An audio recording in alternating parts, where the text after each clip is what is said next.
una nueva serie de charlas dedicadas a Jerez de la Frontera, la ciudad de los 1000 palacios. Esta primera charla es una aproximación a Jerez. Estas charlas tratan de analizar la ciudad de Jerez y tratar de descubrir en ellas las leyes secretas que rigen la historia de las ciudades. Leyes que contamos en nuestras charlas sobre historia de tu ciudad o sobre historia urbana de tu ciudad, para el que quiera escucharlas. Cuando uno ve el mapa de Jerez, se da cuenta de la importancia que pudo tener no solo ahora, sino en la antigüedad. Basta ver su término municipal tan gigantesco, de los mayores de España, y basta ver también cómo las pequeñas ciudades, pequeñas o medianas, como Sanlúcar, Chipiona, Trebujena, Rota, el Puerto, que van rodeando el territorio de Jerez, da la impresión que Jerez, en cierta manera, fue la capital de todo este territorio. Muchas veces se ha hablado de dónde estaba Tartessos. Para Sulten, el gran investigador de Tartessos, Tartessos tiene que estar sepultada en las marismas de Doñana. Yo sospecho que la romería del Rocío tiene mucho que ver con la historia de Tartessos. No se puede entender que de toda Andalucía acudan a ese punto, a ese santuario. Y yo pienso que quizá Tartessos, su capital, esté en las cercanías del Rocío.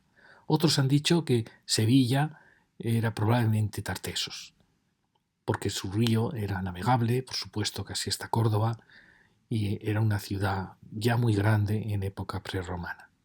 Otros han hablado de Mesas de Asta, en la cercanía de Jerez, otros de Cádiz, una ciudad ya luego fenicia, pero realmente a veces yo pensé, si no sería Jerez la antigua Tartessos. Basta ver su término municipal tan enorme, la sensación que tienen de dependencia de ella de todas las pequeñas ciudades que llegan a la costa, como si fueran puertos o puntos de vigilancia para defender Jerez. Así como Cádiz es una ciudad que se coloca en la costa sin temor a ser atacada, probablemente porque es un origen fenicio, que eran navegantes, comerciantes. Sin embargo, Jerez se coloca hacia el interior para defenderse de posibles ataques desde el mar. Eso indica una ciudad que en cierta manera tiene una situación geoestratégica más importante que una ciudad de la costa. Cuando uno ve los límites municipales, que alguien dice que los límites municipales son un tema moderno, siempre he creído que es un tema muy antiguo. Cuando varios pueblos señalan los límites, está claro que están basándose en conciencias antiguas de dónde llegaba su territorio.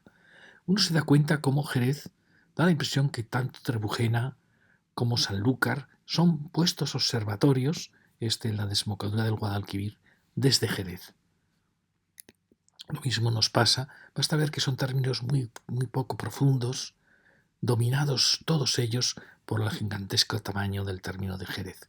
También Rota, una especie de fortaleza que avisaba a Jerez de posibles ataques desde el mar. Lo mismo el puerto, de cierta manera heredera del puerto de Jerez. O lo mismo podríamos decir de territorios, castillos que van rodeando la ciudad hacia el este. Fijaros el límite aquí en el río Salado y la profundidad enorme del territorio de Jerez que captura todo el río en el este. Casi hasta llegar a las estribaciones de la sierra, ya con Arcos, que sería probablemente otra ciudad diferente, pero el tamaño de Jerez es impresionante. Esto se va a notar también en su casco histórico, un casco muy grande, muy poderoso, y también en el poder de la ciudad moderna. Aquí vemos cómo da la impresión que estos castillos defendían la ciudad desde posibles ataques desde el norte y desde el mar, como hemos visto. Es decir, que Jerez, en cierta manera, era la cabeza de un territorio muy grande, donde el resto de municipios parecían ser un poco subsidiarios de Jerez. Y ahora vemos ya el nuevo plano de Jerez, nos damos cuenta de lo que podríamos llamar las nuevas murallas de Jerez. Yo he considerado, y se considera así, que las murallas en el siglo XXI ya no son las viejas murallas fortificadas, sino que son las rondas. Aquí tenemos la A4 como nueva muralla de Jerez, que sustituye a la Nacional 4, que también fue una muralla de Jerez. Tenemos la autopista también como nueva muralla de Jerez hacia el este, y rondas internas que veremos que en el fondo son los nuevos límites de Jerez. Fijaros aquí, vemos una de las leyes que yo cuento en mi historia de tu ciudad, que es que toda ciudad tiende al círculo. En cierta manera, ¿por qué? Porque el círculo es la forma que con menor longitud, es decir, con menor, abarca la mayor superficie. Es decir, que es lógico que una ciudad que en cierta manera quiere no solo protegerse, sino poder llegar de un extremo a otro con la menor distancia, tiende siempre al círculo. Y a la vez es la ciudad que con el menor desarrollo de ronda cobija la mayor superficie. Con lo cual es natural que toda ciudad, sea costera, interior, marítima, toda tiende siempre al círculo. Veremos en ese aspecto que Jerez es un ejemplo perfecto, es casi un círculo perfecto. Estos son los planos que vamos a ir utilizando, estos son los planos actuales del IGN, y aquí vemos un poquito la zona norte de Jerez actualmente. Ya vemos cómo la vieja ronda, la Nacional 4, ha sido desbordada. Esto en cierta manera es una pena porque esta era una ciudad densa, con muchísimas posibilidades, al desbordarse era también natural, pero da pena que esté llegando hasta la A4. Creo que hubiera sido bueno marcar un límite para que los cultivos no se hubieran preservado. Fijaros que esta franja ya, claramente su intención ya es acabar de urbanizar hasta la A4. Sería una pena porque es una ciudad ya excesivamente grande. Esta es la zona sur, donde como vemos la Nacional 4 y la A4 ya desbordan, la rodean por el oeste, y sin embargo por el este ha aparecido la autopista, que también es una especie de ronda. Nos faltaría una conexión, que sería esta carretera de la Cartuja, una conexión por el sur, que acabase de rodear la ciudad y que sustituyese a estas avenidas que de cierta manera van marcando la ronda o la muralla moderna de Jerez. Aquí vemos este plano, que es un plano precioso. Los planos de estos se hacen a finales del siglo XIX y se van haciendo, estos planos del IGN a escala 1.50.000, se van haciendo hasta la Guerra Civil. Es decir, que en esas fechas se van tomando los datos para realizar este plano. Fijaros qué diferencia con el Jerez actual. Aquí teníamos el ferrocarril a Bonanza, el ferrocarril a Cádiz. Fijaros qué pequeñita era la ciudad. Había crecido ya bastante respecto a la ciudad medieval, sobre todo por el desarrollo de las grandes bodegas que habían ido envolviendo la ciudad. Jerez es un ejemplo muy bonito porque si la ciudad española normalmente está rodeada de conventos, el barroco, en Jerez se da el paso a que esté rodeada en el siglo XIX de bodegas. Y las bodegas sustituyen a los conventos y es una ciudad fantástica porque las bodegas eran una arquitectura magistral. Bueno, quería decir que esta charla la voy a dedicar a Mercedes Merche Huertas, compañera mía hace muchos años que se trasladó a vivir a Jerez y que hace mucho tiempo que no veo. Bueno, este es el plano de esos años de Jerez. Como veis, es una ciudad que claramente está creciendo a lo largo de sus vías radiales que van saliendo, pero claramente aún mantiene esta dirección, por así decir, sureste, procedente de los barrios que se crearon en la Edad Media. Aquí tenemos la comparativa. Fijaros que es la misma escala, nadie lo diría, ¿verdad? Pues efectivamente, fijaros el crecimiento exponencial que ha tenido la ciudad moderna. Crecimiento tremendo respecto a la ciudad del 19. Aquí vemos cómo el ferrocarril, que aquí era el borde de la ciudad, aquí ha pasado a ser ya casi el corazón de la ciudad, de la nueva ciudad moderna. Vemos también cómo la Nacional 4 sirvió como límite para ocupar viñedos, colinas, cultivos que rodeaban Jerez. De cierta manera se ha perdido un paisaje excepcional, pero claro, era también condición de su tiempo, era el crecimiento tremendo de las ciudades.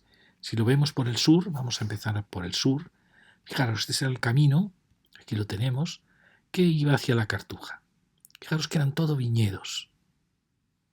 Viñedos en toda esta zona del sureste, eran todo viñedos que rodeaban la ciudad. Un paisaje bellísimo.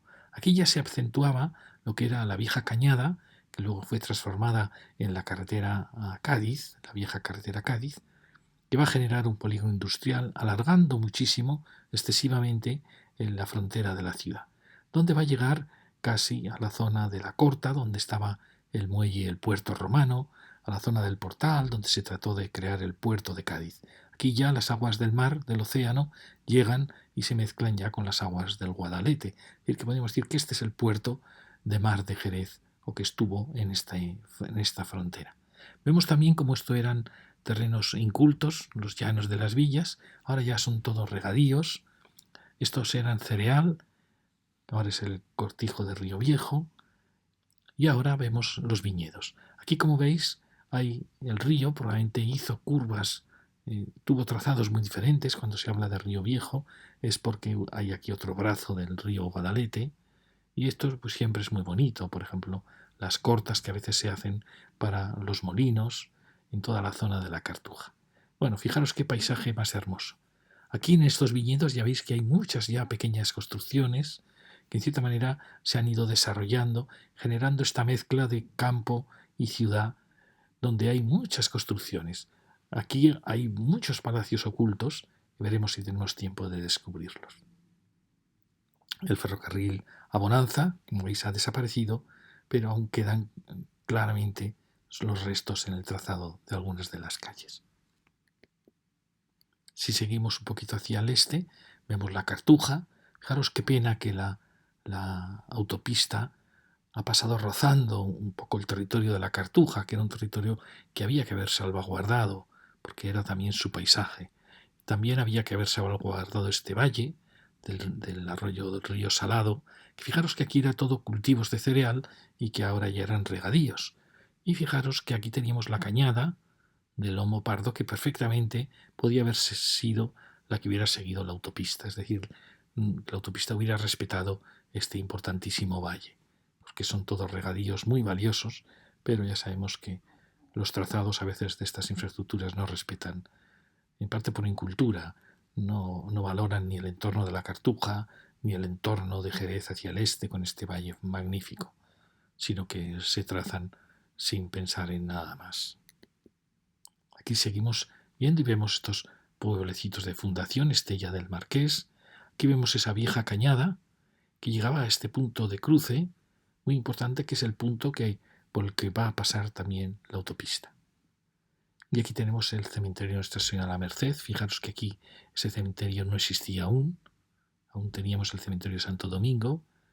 Fijaros cómo esta cañada muy importante que llegaba a este cruce de cañadas y luego optaba por no seguir por el río, por el valle, sino venir por aquí hacia el sur, aún se nota en estos caminos y carreteras que van bordeando las urbanizaciones. Bueno, como veis, aquí la autopista ha marcado una nueva muralla de la ciudad y nos tememos que la ciudad vaya a llegar hasta ella, lo cual sería una pena, porque aquí tenemos un valle que era un elemento valiosísimo. Aquí tenemos esta pequeña como especie de meseta, más allá del cementerio, que aquí vemos todo eran viñedos y pequeñas y algunas no tan pequeñas construcciones. Fijaros que en algunas ahí hablan de Nuestra Señora de la Merced, ahora lo veremos. Quizá está hablando de un monasterio mercedario. Ya sabéis que cuando las ciudades de la Edad Media tienen una serie de conventos que se colocan en el exterior de la ciudad. Así sucedió con los mercedarios y los trinitarios. ¿Por qué? Porque se dedicaban al canje de prisioneros con prisioneros árabes por prisioneros cristianos. Lo siguen haciendo hoy. Hoy siguen tratando con el islamismo para recuperar rehenes o prisioneros. La Orden de la Merced y de los trinitarios.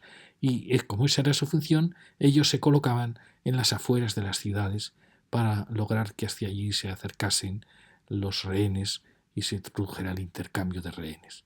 Eso era la Merced y los trinitarios. Entonces, aparecer aquí una ermita de la Merced puede ser que fuera una propiedad del convento de la Merced de Jerez o que hubiera aquí un convento mercedario. Lo mismo nos puede pasar con la Trinidad. Bueno, ya veis que este era un punto muy muy importante de llegada de Cañadas, donde se hizo luego Estella del Marqués. Si seguimos hacia arriba, vamos a ir llegando a dos carreteras importantes.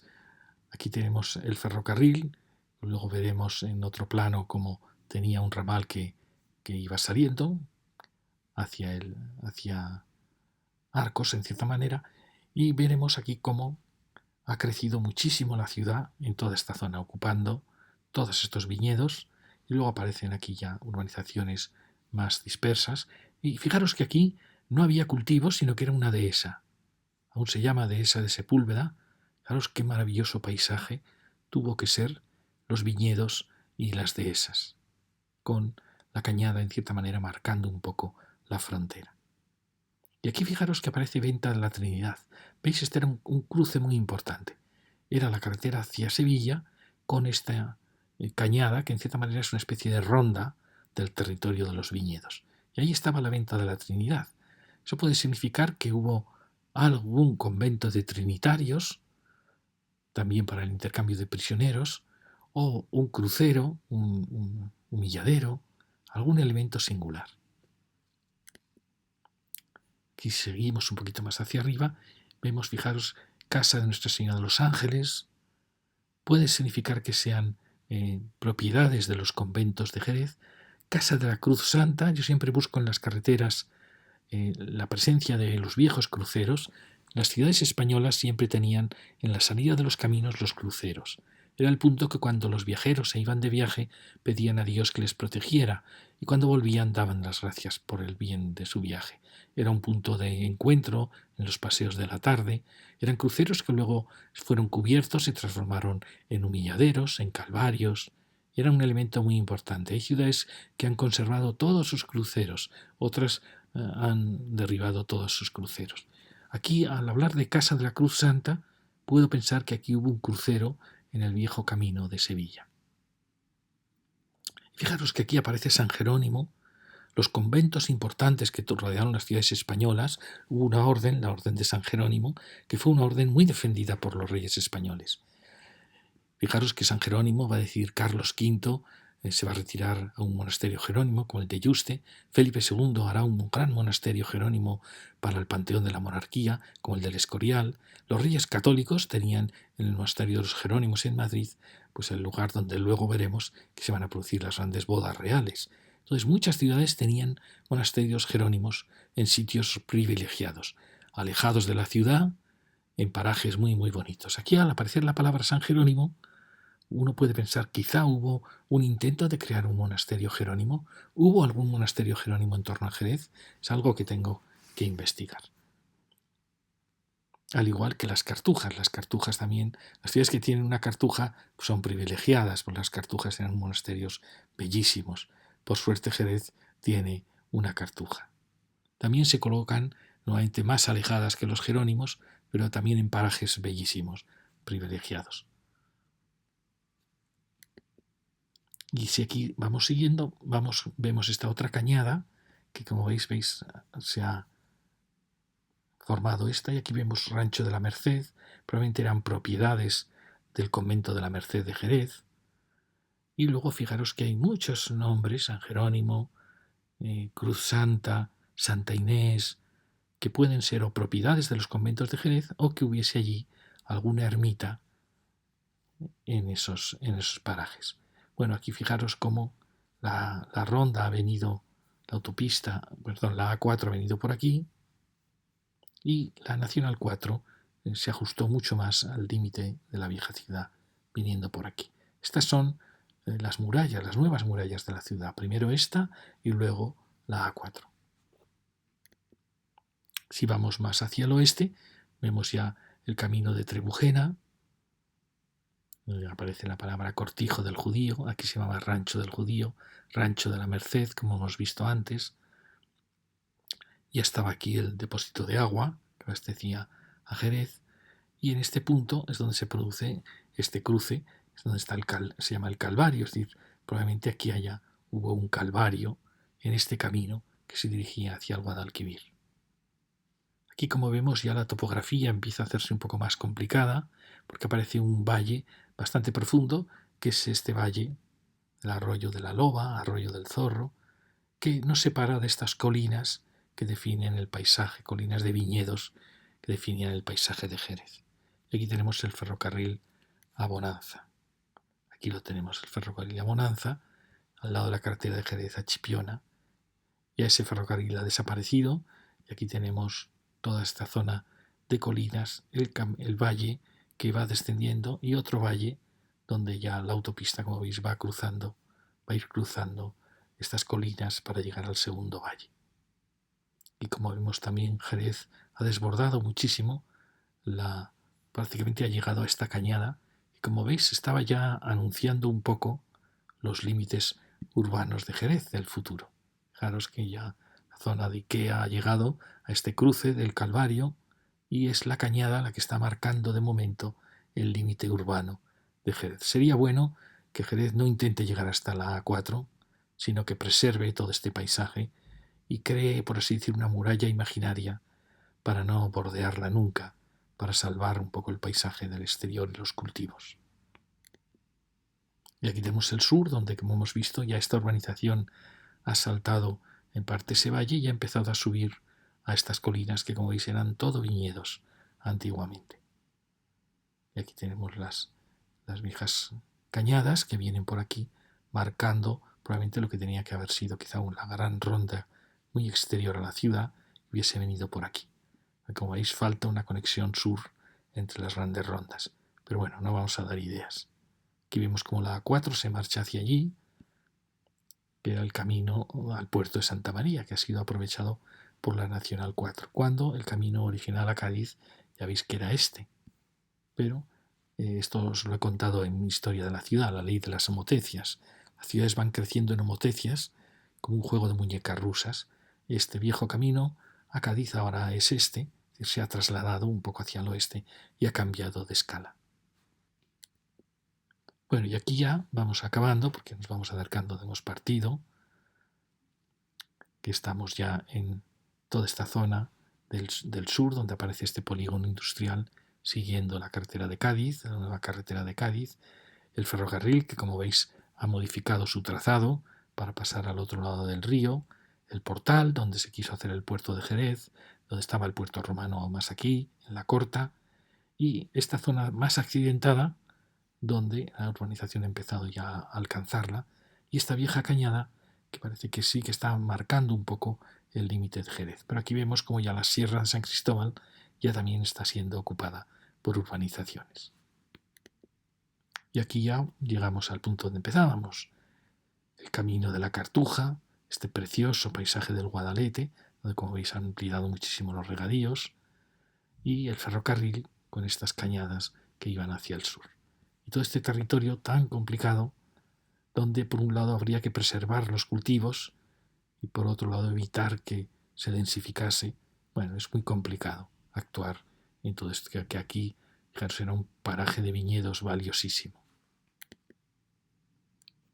Y ahora os vamos a enseñar otro plano, es el plano 1.25.000, que son unos planos que se empiezan a hacer en los 60, se van acabando en los 70, en los 80, es decir, son ya planos, podríamos decir, de finales del siglo XX. Pero fijaros que aquí no está hecha la A4, no está hecha, sin embargo sí que estaba la autopista, y son planos que nos van hablando un poco, fijaros como por ejemplo están hechas muchas barriadas, la Nacional 4 está ya dibujada, fijaros qué bien dibuja como una nueva muralla de la ciudad, pero fijaros que ya hay empresas que ya han saltado al otro lado de la ronda, las bodegas. Fijaros, aún está el ferrocarril de Bonanza, pero ya está abandonado. Y fijaros las barriadas que han ido rodeando la ciudad medieval. Aquí aparece ya uno de los problemas que va a tener Jerez, la mezcla de barriadas, algunas de bloques, de torres, con lo que parece que es la vocación de Jerez, que es las urbanizaciones de viviendas unifamiliares. Al fin y al cabo, el casco viejo de Jerez eran unifamiliares, prácticamente todas sus casas. Esa tradición de casa con su jardín, con su independencia, es una tradición muy de Jerez. Creemos que mucho más que las barriadas de torres y de bloques que se hacen en estos años 60, 70, poco para alojar población, barriadas a veces económicas. Y bueno, eso es lo que ha punteado Jerez de elementos diferentes, autónomos. Fijaros que aquí ya aparece el cementerio, ya tenemos el cementerio hecho, que antes no lo teníamos, lo veremos luego. Y bueno, y como vemos las grandes carreteras. Fijaros que ya aquí apunta un crecimiento hacia el norte de Jerez, que yo creo que va a ser muy determinante. También tenemos un crecimiento hacia el este, que fijaros ya ha desbordado el ferrocarril con estas barriadas. El ferrocarril aún no está en el centro de gravedad de la ciudad, como va a pasar en la ciudad moderna, donde casi el ferrocarril va por el centro de la ciudad, por el centro geográfico de la ciudad.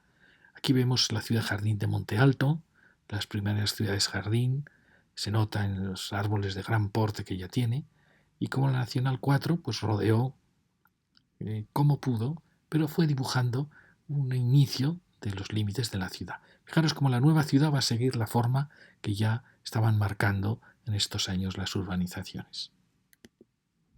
Y hacia el sur tuvimos el problema, a la vez algo natural, de que un polígono industrial creció hacia el sur.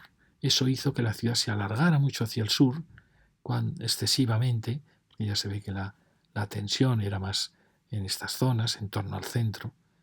Bueno, y eso ha producido un desequilibrio en la forma de la ciudad y ha llegado prácticamente hasta donde estaba el posible puerto de Jerez, que era esta zona ya de contacto con las llanuras que ha generado el Guadalete. Y ahí tenemos la preciosa pieza de la Cartuja. Ya veis cómo la autopista se metió por este desfiladero en este nudo importantísimo histórico de la Cartuja. Aquí vemos todas estas colinas llenas de viñedos y aún no se había hecho esa urbanización en torno a la laguna. Aquí vemos el norte, vemos cómo la autovía, la A4, ha ido bordeando todas estas colinas, ha ido descendiendo desde estas cotas más altas, bordeando todas estas colinas.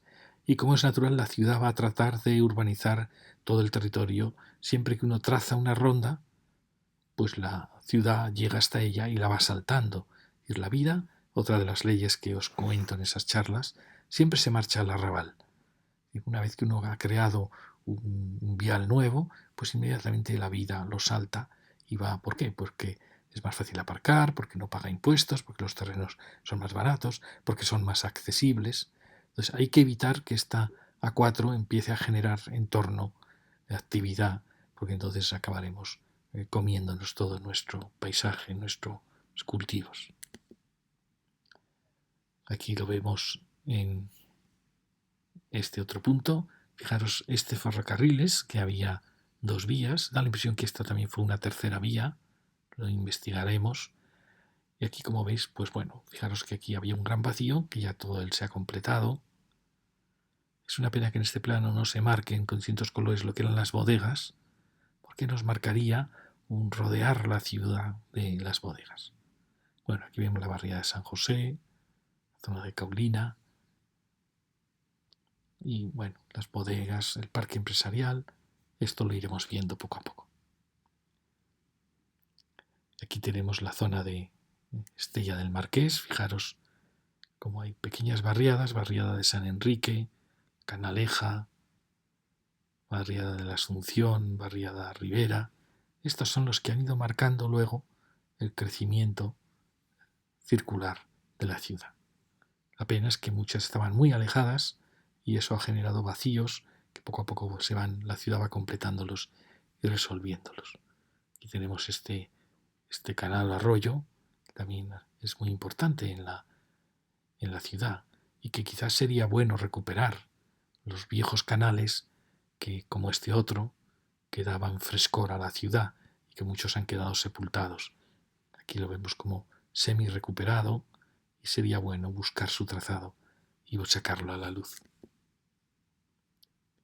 Y aquí vamos girando al revés, vamos llegando también hacia la zona de la Cartuja, con esta zona donde los cultivos cada vez ya están quedando dominados por la urbanización. Esta zona está la Cartuja, Pago de Montealegre, es una zona muy muy rica, muy valiosa. Aquí vemos el ferrocarril aún sin rectificar, luego fue rectificado. Aquí ya está Merca Jerez y todo el polígono este, la playa de San Telmo. Y aquí, como habéis visto, ya tenemos hecha esta urbanización en las lagunas. Seguimos hacia el oeste y bueno, aquí vemos como la Cañada, aquí aún estábamos muy lejos de ella. Aquí ya hemos llegado hasta la Cañada con esta gran actuación comercial de este parque sur de IKEA y el gran centro comercial. Y aquí vemos cómo las bodegas también crecieron hasta la Cañada y luego este nuevo barrio que ya saltó el río. Bueno, y ya estamos en Jerez. Fijaros, esta es la forma de la ciudad. Fijaros cómo que claramente uno podría decir, bueno, si yo voy tomando los bordes urbanizados de la ciudad desde el polígono industrial del sur, pues efectivamente nos produce un círculo casi perfecto. Aquí tenemos el nuevo puerto de la ciudad, que es el aeropuerto. Hubiera sido muy bonito haber logrado un embarcadero, haber mantenido el puerto en la zona sur de la ciudad, en el Portal, para que sí tendríamos conexión aérea y conexión marítima. Ya sabemos que el calado hubiera sido muy poco. Esta distancia entre las rondas, entre la autovía y la autopista, ahora mismo es 7,45 kilómetros. Pero fijaros, sería muy bueno poder mantener el límite del crecimiento de la ciudad. Fijaros que es un círculo casi perfecto, y eso que, como veis, ha escapado hacia el norte, ha escapado también hacia el sur, pero en general se contiene bastante bien dentro del círculo. Sería muy bueno que el círculo no llegase hasta la A4 ni la autovía del sur, sino que se contuviera, es decir, que considerase que la vieja Nacional 4, es la última muralla, la última gran vía, y en torno a ella pues crece la última actividad de la ciudad. Y a partir de ella ya vendría el paisaje virgen, el campo. Sería muy bueno, porque entonces la ciudad tendría, ya veis, 21 kilómetros, iríamos densificándola, concentrando la vida, la actividad. Pero bueno, esto a veces es inevitable. Ya veis que IKEA, toda esta zona, ha llegado prácticamente hasta la A4, y muy probablemente los planes de urbanismo quieran llegar hasta las rondas, hasta las nuevas rondas de la ciudad. Ahora uno trataría de descubrir cuáles son las leyes que han marcado el desarrollo del Jerez moderno. Aquí he marcado en morado las áreas industriales, desde la primitiva fábrica de vidrios, en torno al ferrocarril, la azucarera, la zona del nuevo polígono del sur, de este polígono nuevo del norte, nacido en parte con los concesionarios de coches, de esta nueva área, en parte logística, de transporte y agroalimentaria del norte. Fijaros cómo uno podría decir, bueno, ¿hay alguna ley en la situación de estos polígonos? Bueno, en estos tres sí. Estos tres, como veis, han buscado puntos estratégicos de entrada a la ciudad. Sin duda, la presencia del ferrocarril. Y luego uno marca las áreas de comercio, donde se han colocado las grandes áreas comerciales. Esas son decisiones que se toman, se estudia muchísimo una ciudad para ver dónde está el punto importante de actividad. Por un lado puede ir el Corte Inglés, que va normalmente a los puntos más valiosos económicamente de la ciudad.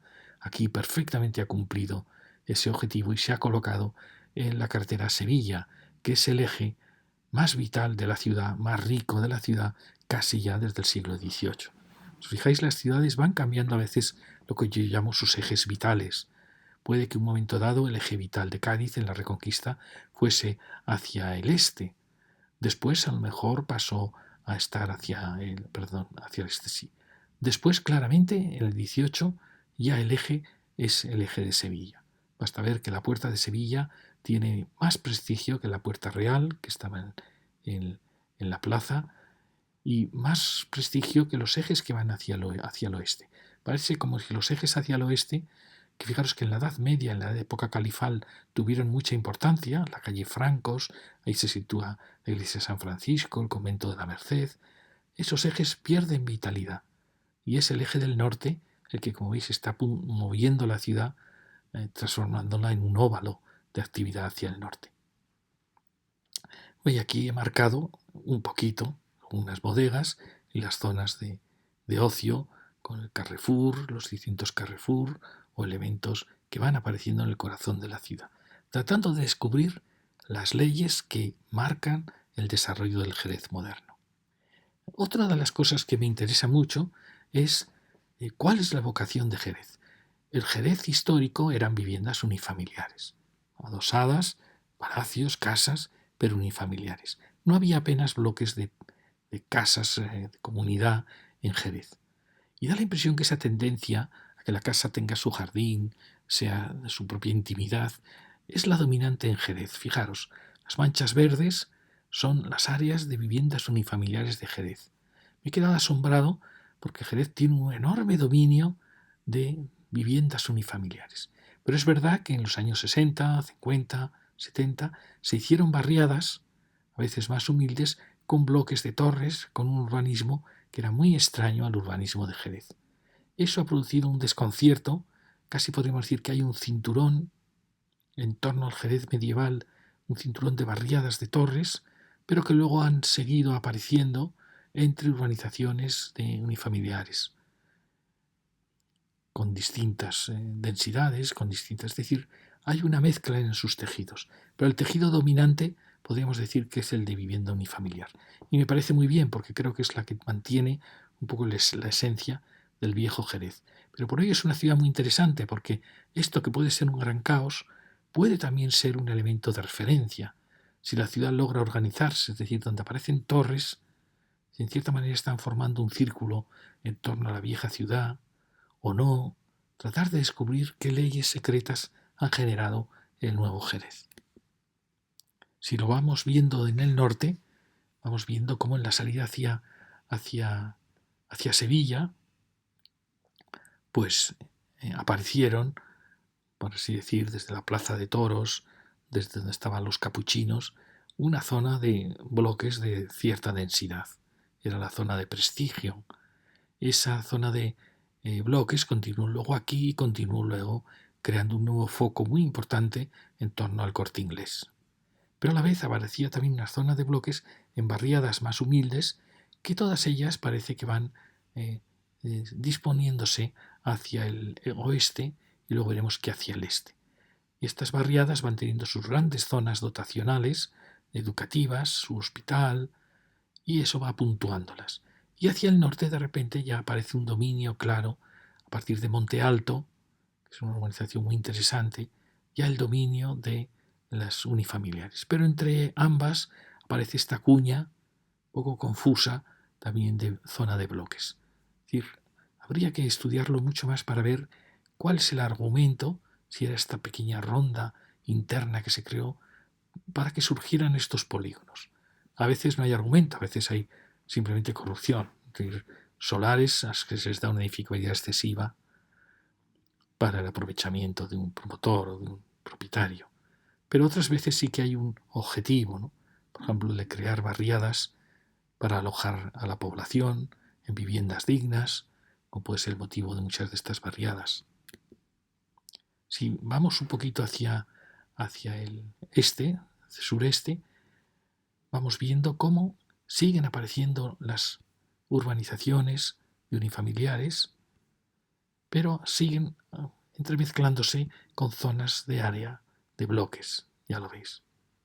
Y en medio, gracias a Dios, aparecen áreas comerciales que dan mucha vida, que unifican todas esto que podían haber sido sino barriadas sin sentido, pues la aparición de un centro comercial les da al final mucha vida, porque este urbanismo no suele tener comercio en planta baja, lo cual es una pena. Pero bueno, como vemos ahí, sí que podríamos detectar un cierto argumento, como si hubiera anillos de crecimiento en torres, al que hubieran seguido áreas de crecimiento unifamiliares, para luego aparecer nuevas actuaciones de vuelta a los bloques de vivienda colectiva. Habría que analizarlo más detenidamente. Si vamos hacia el sur, vamos viendo también zonas deportivas muy valiosas, la zona de la universidad, otra zona deportiva, como grandes dotaciones que salvan estos barrios. Y el resto, como veis, fijaros, un dominio casi absoluto de las unifamiliares. Pero de repente a alguien se le ocurre hacer un barrio de bloques, una pena, disperso, separado, alejado del corazón de la ciudad. Es decir, que siempre uno podría detectar la calidad moral de los alcaldes viendo qué urbanizaciones aprobaron, qué densidades concedieron. Si seguimos por el sur, vemos cómo en un Jerez dominado por las unifamiliares aparece este ensanche de bloques y este nuevo ensanche de bloques alrededor de esta circunvalación sur. para luego ser sucedido por un área de unifamiliares más modernas y con áreas comerciales que van puntuando esas zonas. Y aquí, si vamos volviendo, nos damos cuenta como todo el casco viejo es unifamiliar, también estas colinas, pero ahí aparecen, ya tocan con las barriadas de La Plata, que fue de las primeras, con estas barriadas en torno al Hospital de San Juan de Dios, y ya aparece aquí el gran centro comercial y la zona del hospital, y las grandes dotaciones que parece que vienen a ayudar a que la ciudad se estructure, y eso es muy, muy bueno. Bueno, y ahora perdonad que me estoy alargando mucho, vamos a entrar por la ciudad. Vamos a entrar por la A4 y seguiremos luego por la Vieja Nacional. Aquí aparece un polígono muy lógico, un polígono por un lado logístico, porque esta es la puerta de la ciudad para el que viene de Sevilla, no deja de serlo. Se ha creado este polígono, es una pena que haya avanzado tanto sobre terrenos muy ricos, muy fértiles, es una pena porque había sitio dentro de la ciudad para haber creado este polígono. Pero por otro lado es muy lógico, ellos quieren atrapar la vía principal, que es la que va hacia Sevilla, y ahí crean pues la puerta de la ciudad empresarial, que la tenemos, ahí vemos ese polígono empresarial. Pero fijaros qué valioso era el paisaje, el territorio en esta zona. Es un delito ocupar tierras tan fértiles. Al final vamos a matar lo que dio origen a Jerez. Aquí vemos las entradas a ese polígono, que está muy bien situado porque está perfecto al lado de la autovía, la autopista, y tiene mucha amplitud, pero nos da pena que haya ocupado tierras tan valiosas. Bueno, aquí lo vemos.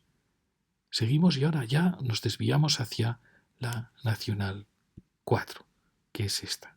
Como veis, este es un punto. Aquí está toda esta zona verde, zona privada, que es esta de aquí. Y ya vamos. Fijaros el valioso paisaje, que nos da pena haber urbanizado tanto hacia el norte. El paisaje del territorio es valiosísimo. La tierra fertilísima. Y como vemos, hemos urbanizado todo un lado. Y ahí vemos como ya la autovía se va alejando. Y aquí llegamos a la primera rotonda, por así decir, de ya el Jerez urbano, podríamos decir. Rotonda aún muy tímida, pero que ya empieza a marcar. Estas rotondas suelen ser las puertas de la ciudad, las primitivas puertas. Podríamos decir que esta es la nueva puerta de Sevilla, de la ciudad. Luego veremos que hay otra más clara. Aquí, como veis, ya aparece un área empresarial, industrial más bien, y un área de viviendas unifamiliares que tienen, pues aparentemente, muy buena pinta. Podríamos casi empezar a decir que estos son ya pequeños palacios. Dentro de los 1000 palacios que vamos a demostrar que tiene Jerez, podríamos decir que aquí ya empiezan los palacios de Jerez. Y fijaros que en la ciudad española, en los años 50, aparece un elemento importantísimo, que es el coche particular, algo que los españoles nunca habían soñado, que gracias al 600 se hizo realidad. La posibilidad de tener un automóvil propio. Entonces, en muchas ciudades españolas, las áreas de concesionarios de vehículos se colocaban en la mejor avenida de la ciudad y hacían los edificios más modernos de la ciudad. Así como Coca-Cola, que se colocó cuando ya viene Eisenhower, se abraza con Franco y ya se incorpora a España, por así decir, a Occidente, después del chantaje que le habían sometido, pues lo primero que llega es Coca-Cola, y Coca-Cola hace en los bordes de las ciudades unos edificios fantásticos, todos acristalados, donde se veía el proceso de fabricación. Es la llegada de los americanos. Pues lo mismo pasó con los concesionarios, y siguió pasando y sigue pasando. Son las piezas más valiosas en estos parques, por así decir, industriales, empresariales o de almacenamiento, y se colocan normalmente en la mejor avenida de la ciudad. Depende también de las marcas, claro. Pero aquí ya vemos la poderosa BMW, la Nissan, al lado de esta urbanización que también es una urbanización muy bonita. Es decir, que aquí ha empezado ya Sevilla. Esto podríamos decir que es la nueva puerta de Sevilla. Si en la antigua puerta de Sevilla se colocó algún viejo hospital, como el de San Juan de Dios, se colocó algún convento, pues aquí se colocan las urbanizaciones y las áreas de vehículos. ¿Veis? Esta es la urbanización, que realmente parece muy bonita, y la secuencia de edificios de coches. Fijaros, hubiera sido muy interesante que este polígono hubiera sido obligado a tener todos el mismo edificio. Fijaros qué interesante es, absolutamente transparente, muy bonito. Ahí tenemos un gran parque en el límite de la urbanización, Parque Pitágoras. Bueno, fijaros esta urbanización. Y aquí tenemos todo este polígono realmente dedicado casi a los vehículos. Esto, por tanto, empieza a ser la puerta, la nueva puerta de la ciudad. Y fijaros que en el borde de esa urbanización hay el criterio de crear edificios de pisos, pero que en este caso está muy bien. Fijaros que está en torno a un jardín fantástico. Además, está escalonado para que no parezca tan alto. Y bueno, es un edificio interesante. Es raro, de todas maneras, mezclar estas urbanizaciones, mezclarla con bloques de pisos, porque como veis produce un cambio de escala. Bueno, aquí tenéis esa urbanización que es muy bonita. Realmente estos son palacios. Me gustaría poder entrar en alguna de ellas, igual lo hacemos a través del Idealista, para ver si tienen categoría de palacios. Bueno, fijaros, son adosadas realmente, unas más grandes, otras más pequeñas, pero bueno, es una urbanización muy, muy bonita. Y si seguimos por la avenida Tío Pepe, seguimos viendo los concesionarios, unos más ricos, otros más pobres, dependiendo del poder de la empresa, con otra urbanización a nuestro lado. Ahí aparece un edificio muy, muy interesante. No sé qué fue, pero fijaros qué interesante es la arquitectura. A pesar de que la han pintado, parece que era el rostro empresarial de una gran nave. Pues es un edificio muy interesante, con el juego de volúmenes, de ladrillo, de hormigón. Parece un edificio fantástico. Habría que crear un catálogo de edificios a proteger, de edificios modernos que nadie valora.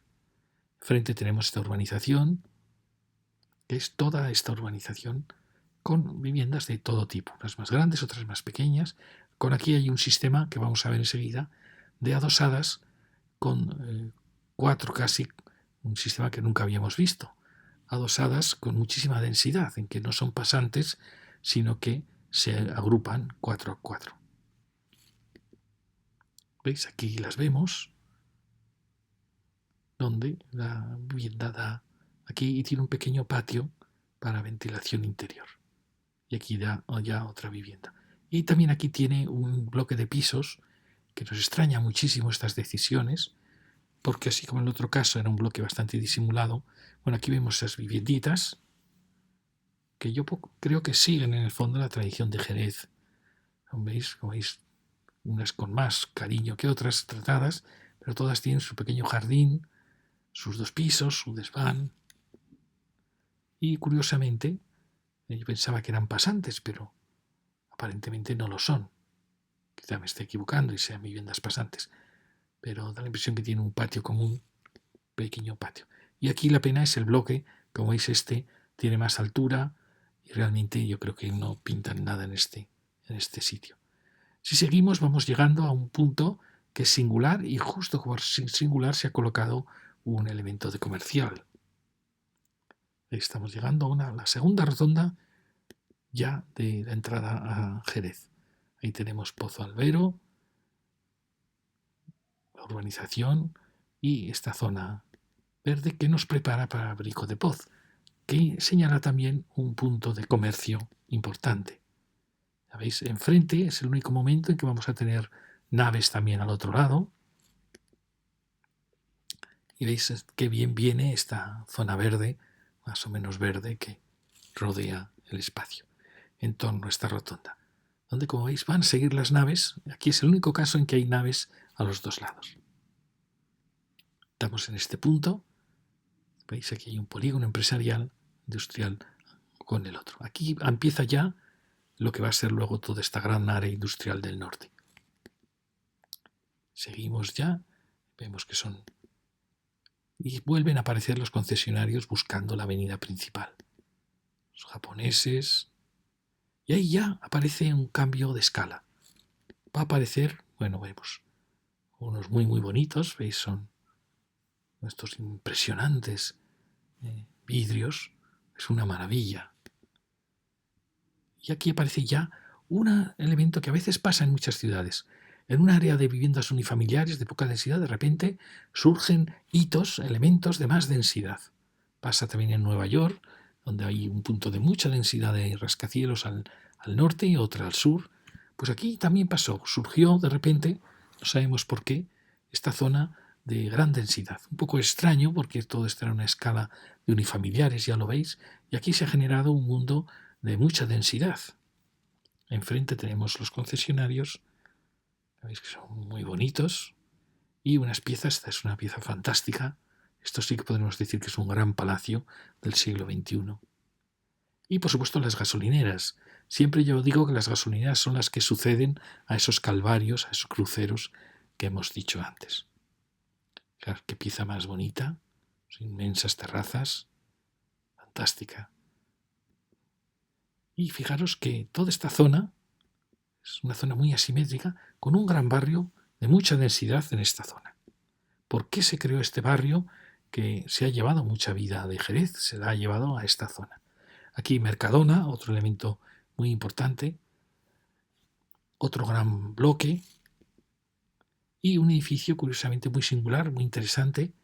Es un edificio como de oficinas en esta área que toda ella es residencial. Fijaros qué tremenda ciudad se ha creado aquí con todas estas manzanas en un punto donde todo eran unifamiliares. No sabemos si esto se creó primero y luego llegó el Corte Inglés, que siempre detecta los puntos de tensión de la ciudad y se coloca en ellos, y aquí se ha colocado y se ha generado un área de muchísima vida en este punto. Es decir, se ha creado un foco nuevo de la ciudad. Bueno, fijaros qué bonita arquitectura, fantástica. Mirad qué bonita esta escala, que aun siendo edificios de pisos, al final la escala es muy bajita. Ahí vemos la iglesita del barrio, también muy interesante con todos sus juegos de luces, San Juan Bautista de la Salle. Y veis, es un barrio pues de muchísima calidad en la urbanización. Y todo, por supuesto, no sé si fue antes el Corte Inglés o el Corte Inglés llegó después. El caso es que se ha creado un foco de mucho valor en la ciudad. Fijaros la vida que tiene esta acera, que es difícil encontrar en los barrios que vamos a ver por el este, incluso por el oeste es difícil encontrar tanta vida. En parte, por supuesto, está producida por la presencia del Corte Inglés, de Hipercor. Pero ¿veis? Se ha creado un punto curioso, una ciudad separada de Jerez, con mucha densidad y con mucha vida. Estos son fenómenos que los urbanistas a veces no aclaran a entender. Por supuesto, claro, que el que dio densidad a este solar ya sabía lo que iba a pasar, ¿no? Pero podía haber salido bien o podía haber salido mal. Podía haber sido una barriada triste, solitaria, y sin embargo, en este caso ha salido bien. Aquí vemos la rotonda Tío Pepe y donde ya se desvía hacia el oeste. ¿Veis? Tenemos una gasolinera, como no, como sustituyendo al viejo, a la Cruz Santa, y el Corte Inglés. Y fijaros, aquí sigue la avenida de Sevilla, la vieja calle que va hacia el centro de Jerez, Corte Inglés y la avenida nueva que se ha creado de este barrio. Bueno, pues ha sido exitoso a pesar de que no tiene mucho sentido crear esta densidad tan lejos de la ciudad. Esto quizá hubiera estado mucho mejor pues continuando en torno a la Plaza de Toros, toda esa zona urbana que creció en torno a Jerez y que esto hubieran sido ya unifamiliares. Pero bueno, la ciudad crece también a base de errores y va creando puntos de interés. Como veis aquí se ha creado un punto de muchísima vida de interés. Solo faltan cines en este Hipercor para ya generar un foco de muchísimo interés. Bueno, y aquí ya vamos a seguir, perdonad, ya esa seguiremos en la próxima lección por la, creo que es Adolfo Suárez, la vieja Nacional 4. Y bueno, ya veis que hemos iniciado la entrada a esta ciudad circular de Jerez.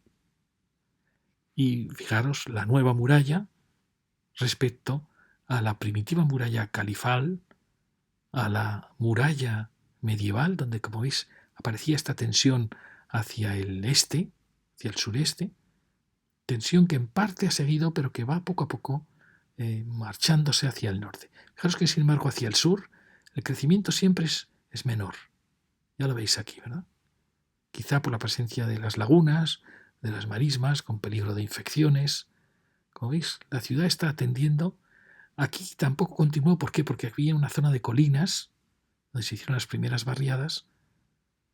El caso es que la ciudad se está expandiendo en esa dirección. Hacia aquí, con quizá menos densidad, y hacia el norte con más fuerza. Bueno, y aquí surgen el centro comercial del Corte Inglés, el otro centro comercial que está en el corazón de la ciudad, este de aquí que se ha colocado en el sur, y este asombroso que rompe un poco toda la dinámica. Este gran centro comercial tenía que haberse colocado aquí, porque este es el eje vital, pero probablemente esté pensando no solo en Jerez, probablemente esté pensando en Sanlúcar, esté pensando en Rota, en Chipiona, en el puerto de Santa María. Es decir, él quiere colocarse en un punto que curiosamente estaba detrás de las colinas que tapaban la ciudad. Y bueno, ha generado de repente un punto de gran interés que quizá acabe desarrollando urbanizaciones en torno a él. Y aquí solo ver lo que hemos recorrido, ya veis San Jerónimo, la Venta de la Trinidad, en ese punto, la cañada que venía aquí, la Venta de la Trinidad, en este punto tan importante de cruce, que la vemos aquí. Es donde aparece ahora la Venta Manolín, que era donde acababa esa área empresarial, precisamente ahí estaba la Venta de la Trinidad. Y a partir de ahí, como veis, ya empieza toda esta zona hasta el Corte Inglés que lo tenemos ahí. Bueno, aquí lo veis, el que quiera puede ver Cruz Santa, probablemente hubo un crucero aquí, San Jerónimo, Pie de Rey, Nuestra Señora de la Merced, Santa Inés, de nuevo la Merced, quizás ranchos que eran de la Merced, la Magdalena. Todo esto es muy interesante, que quizá hubo ermitas, quizá hubo cruceros, quizá hubo monasterios. Aquí lo vemos en el plano de los años 70, donde, como vemos, todo esto estaba aún vacío, pero bueno, donde se ha hecho este nuevo barrio, había, como veis, una serie de construcciones y era ya el cruce, ya se había generado un cruce valioso, porque la Nacional 4 había rodeado Monte Alto y había decidido rodear por aquí, con lo cual, sin quererlo, generó ahí un punto de mucha vitalidad. Y muchas gracias. La próxima lección seguiremos ya por la ronda por Adolfo Suárez y luego Reina Sofía. Muchas gracias.